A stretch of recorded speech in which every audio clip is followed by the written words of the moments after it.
तो उसके लिए अपने जमीर को मत बेचिए।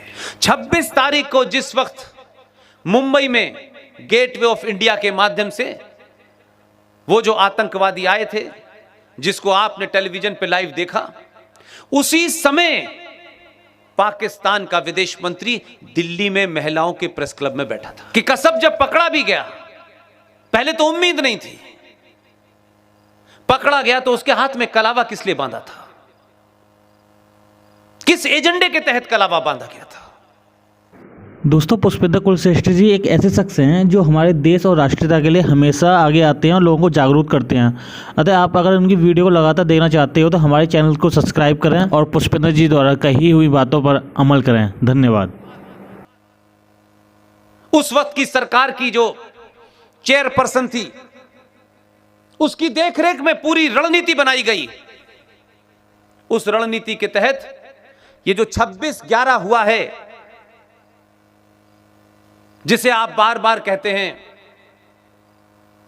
कि पाकिस्तान ने किया, पाकिस्तान ने किया, ठीक है, सरकार का एक मौक़िफ़ है, स्टैंड है, लेकिन 26/11 के उस पूरे हमले में भारत सरकार का एक मंत्री शामिल था। उस मंत्री की देखरेख में सब कुछ हुआ,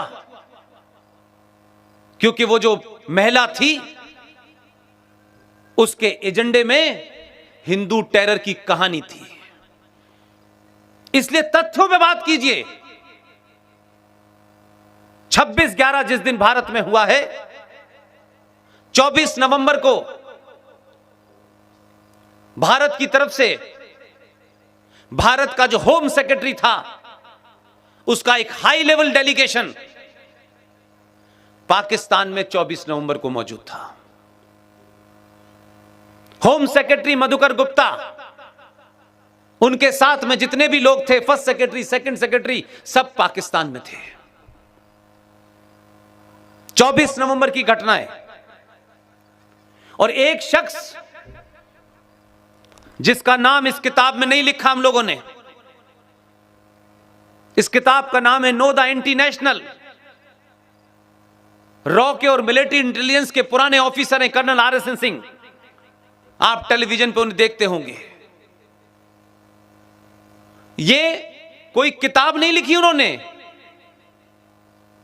ये आधुनिक भारत के नौजवान बच्चों के लिए, आज की जनरेशन के लिए एक ग्रंथ लिखा है। जितनी घटनाएं पिछले 20 साल में हुई हैं, उसके तार कहां से कहां थे, इसी किताब में लिखा हुआ है कि मधुकर गुप्ता के अंडर में पूरा डेलीगेशन पाकिस्तान गया। उसमें एक भारत की खुफिया एजेंसी का अफसर भी शामिल था।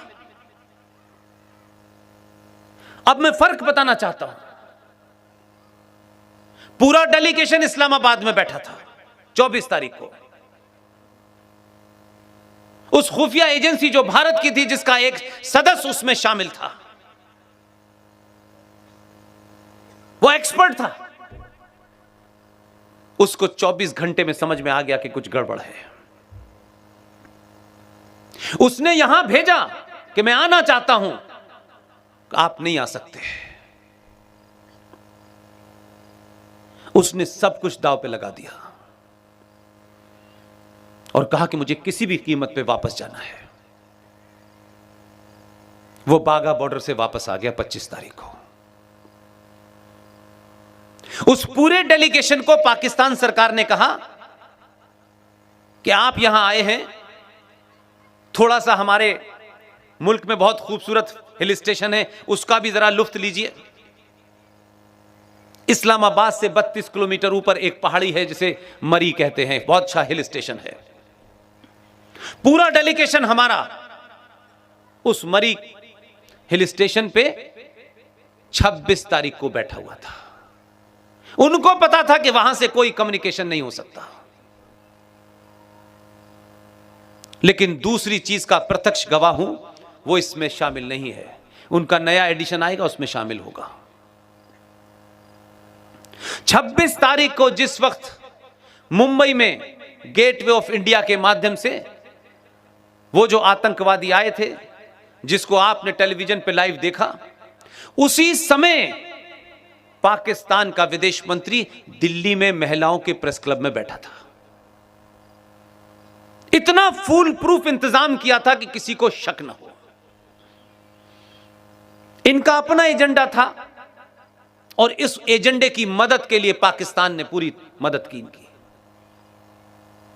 कि कसब जब पकड़ा भी गया, पहले तो उम्मीद नहीं थी, पकड़ा गया तो उसके हाथ में कलावा किस लिए बांधा था, किस एजेंडे के तहत कलावा बांधा गया था। वो शख्स जो आया आईबी का, उसको इतना प्रताड़ित किया गया, इतना प्रताड़ित किया गया। इसलिए मैं कहता हूं कि सत्ताएं, व्यवस्थाएं, ये पुलिस, ये नौकरी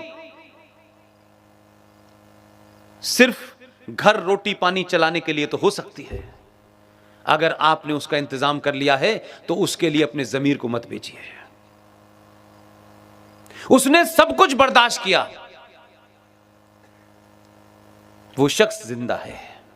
उसका नाम किन्हीं कारणों से हम लोग सार्वजनिक नहीं लेते हैं।